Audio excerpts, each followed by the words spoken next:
ये जो सियासी हलचल अब मचने लग गई है या कोशिश हो रही है इस हवाले से, खैबर पख्तूनख्वा की हुकूमत, मखसूस नशिस्तों का फैसला, इसके बाद आपको क्या लग रहा है खैबर पख्तूनख्वा में हुकूमत गिराने की कोई कोशिश बाज़ाब्ता तौर पर हुई है, कोई प्लान का हिस्सा है आपकी खबरों के मुताबिक?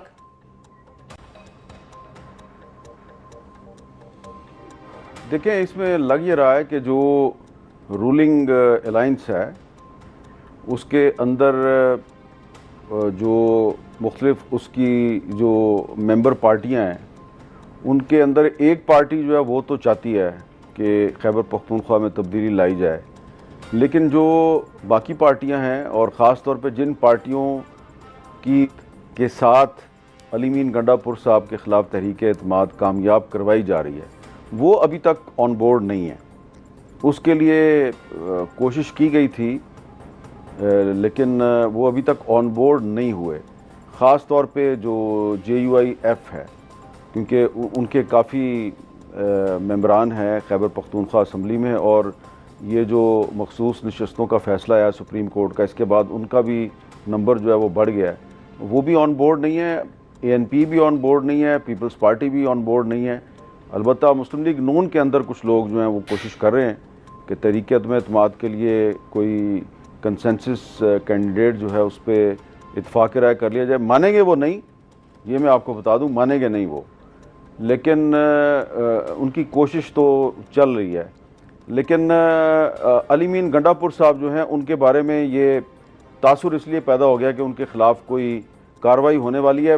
बुनियादी वजह उसकी ये है कि उनकी जो तहरीक इंसाफ के अंदर जो इख्तलाफात हैं वो आजकल बहुत हाईलाइट हुए हैं, तो उसकी वजह से शायद ये एक तासुर बन गया कि जो उनकी पार्टी के 35 जो आज़ाद अरकान हैं जो कि खैबर पख्तूनख्वा असम्बली के मेंबर हैं, तो उनमें से अगर 20-25 तोड़ लिए जाएँ तो तहरीक अदम-ए-एतमाद कामयाब हो सकती है। तो उसमें मेरा ख्याल है कि होमवर्क सही नहीं था जो इस्लामाबाद में बैठ के सोच रहे थे अच्छा। कि तहरीक अदम-ए-एतमाद कामयाब की जाए। उनको ये नहीं था पता कि वो जो 35 हैं वो एक्चुअली इंडिपेंडेंट नहीं है। वो 35 जो हैं वो सारे के सारे जो हैं वो सुन्नी इत्तेहाद कौंसिल में शामिल हो चुके हैं, और सुन्नी इत्तेहाद कौंसिल जो है वो अगर उसके डिसिप्लिन को वो वायलेट करेंगे तो साहबजादा हामिद रज़ा साहब उनके खिलाफ कोई ना कोई लीगल एक्शन भी ले सकते हैं। अच्छा, तो फिर मीर साहब जब ये वजह है जिसकी वजह से ठीक है, तो फिर मीर साहब अब एक और स्टेटमेंट याद आ रही है, जिस तरह से आपने बताया कि peoples party, ANP, Fazlur Rehman साहब ये अभी ऑन बोर्ड नहीं है इस सारे प्लान के हवाले से, लेकिन अली जो गंडापुर साहब की हुकूमत है उसके जो एक और बड़े नाकिद हैं, बड़े सख्त मुखासमत रखने वाले गवर्नर खैबर पख्तूनख्वा, वो ये कहते हैं कि मेरे हाथ में 50 लोग हैं ऑलरेडी। तो वो किस पैराए में बात कर रहे हैं, किस कॉन्टेक्स्ट में कर रहे हैं, उनका कोई और होमवर्क हुआ है क्या? देखिए शफा साहबा, एक बड़ी मैं सीधी सी बात करूंगा, जब तक मोहम्मद अली सैफ अली मीन गंडापुर के साथ है तो गवर्नर खैबर पख्तूनख्वा के हाथ में 50 आदमी हों या 100 आदमी हों, मुझे नहीं लगता कि उनके ख़िलाफ़ तहरीक अदम-ए-एतमाद को कामयाब कराना इतना आसान होगा। क्योंकि अली मीन गंडापुर साहब जो हैं वो ठीक है, वो उनका ताल्लुक़ PTI के साथ है, लेकिन और बहुत सी जगहों पर भी उन्होंने अपने ताल्लुकात ठीक रखे हुए हैं, और उसका सबसे बड़ा सबूत बैरिस्टर मोहम्मद अली सैफ का उनकी हुकूमत का तर्जुमान होना है। बस मैं इतना ही कहूँगा, और गवर्नर साहब को चाहिए कि वो बैरिस्टर मोहम्मद अली सैफ साहब जो हैं पहले उनको तोड़े तो फिर मामला आगे बढ़ेगा। अच्छा, बड़ा ही की पॉइंट आपने हाईलाइट किया। वैसे तो हम समझ सकते हैं कि कोई भी अदम एतमाद पाकिस्तान में किस तरीके से कामयाब होती है, खास मखसूस उसकी सपोर्ट चाहिए होती है, लेकिन बैरिस्टर सैफ के ऊपर आपने खासा एक वो रखा है पॉइंट। अब लोग उनको अपनी पार्टी में भी खासा उस नज़र से देखेंगे, वैसे तो वो एक अलग नज़र से देखते ही हैं उनको, लेकिन अब और ज़्यादा उनकी उठने बैठने पर मज़ीद वो एक होगा उनके ऊपर। अच्छा, ये बताइए मीर साहब के फजलुर रहमान साहब जो अली अमीन साहब से बड़ी सख्त एक अगर हम इख्तिलाफ कहें या लड़ाई कहें, और अली अमीन साहब भी जब मौलाना के साथ बातचीत भी हो रही थी तो भी अली अमीन साहब की स्टेटमेंट्स उनके खिलाफ आते हुए रुकती नहीं थी, और मौलाना साहब ने हालांकि कुछ दफ़ा रिफ्रेन भी किया, उनके बारे में जवाब भी नहीं दिए, लेकिन अली अमीन साहब ने फिर भी अपने आप को जो है वो रोका नहीं। तो अपने बदतरीन दुश्मन को, सियासी दुश्मन को मौलाना साहब रेस्क्यू कर गए, ये हम कह सकते हैं? नहीं, ये हम बिल्कुल भी नहीं कह सकते। मौलाना साहब जो हैं उनका ये ख्याल है कि अली मीन गंडापुर साहब जो हैं अगर उनको तहरीक अदम-ए-एतमाद के ज़रिए चीफ मिनिस्टरशिप से हटाया गया तो वो एक सियासी शहीद बन जाएंगे, वो मजलूम बन जाएंगे। तो इस वक्त उनका ये ख्याल है कि अली मीन गंडापुर साहब जो हैं वो न सिर्फ ये कि सूबे में बड़े अनपॉपुलर हैं, बल्कि within the ranks of Pakistan Tehreek Insaf वो बहुत ज़्यादा अनपॉपुलर हैं, वोटर भी उनसे खुश नहीं है।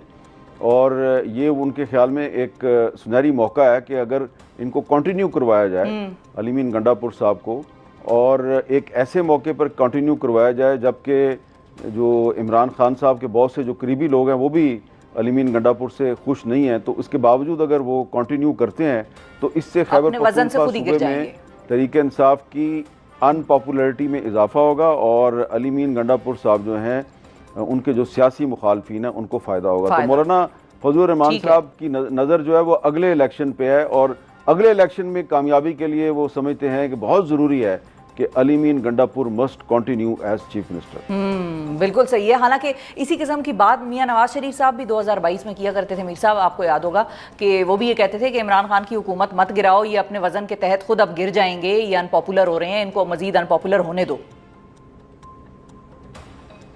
ये नवाज शरीफ साहब की राय नहीं थी, ये पीपल्स पार्टी की भी राय थी, ये बहुत से लोगों की राय थी। और क्योंकि आपको याद है ना कि जिस ज़माने में ये तहरीक अदम एतमाद का खेल शुरू हुआ था ये 2021 था, तो मेरे पर उन दिनों में पाबंदी थी। जी जी। मेरे पास काफ़ी फालतू टाइम होता था, तो मैं इस्लामाबाद में हर उस जगह पे पहुंच जाता था जहाँ पे कोई इस तरह की साजिश हो रही होती थी, और रात को लेट नाइट तक मैं उनके साथ बैठता था।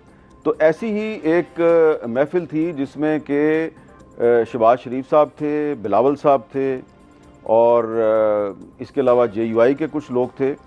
और मैं आपको ये भी बता देता हूँ कि उस वक्त शेख रुहेल असगर साहब जो हैं वो मुस्लिम लीग नून के MNA थे, तो उन्होंने एक खाने पे बुलाया हुआ था सबको, वहाँ पे उन्होंने मुझे भी बुला लिया। अच्छा। तो अब वो MNA नहीं है, तो वहाँ पर मैंने इन सब से पूछा था, ये मैंने खुद पूछा था शहबाज शरीफ साहब से, बिलावल साहब से, और गफूर हैदरी साहब थे वहाँ पे। मैंने इन तीनों से पूछा था कि आप इकट्ठे हैं सारे, और भी लोगों को आप ला रहे हैं, तो आप ये नहीं समझते कि अगर आप इमरान खान को तहरीक अदम एतमाद के ज़रिए हटाएंगे तो वो इस वक्त बहुत अनपॉपुलर है, तो वो एक हीरो बन जाएगा। तो इन सब का ये ख्याल था कि उन्होंने मुल्क तबाह कर दिया है, मुल्क बचाने के लिए इमरान खान को हटाना बड़ा ज़रूरी है।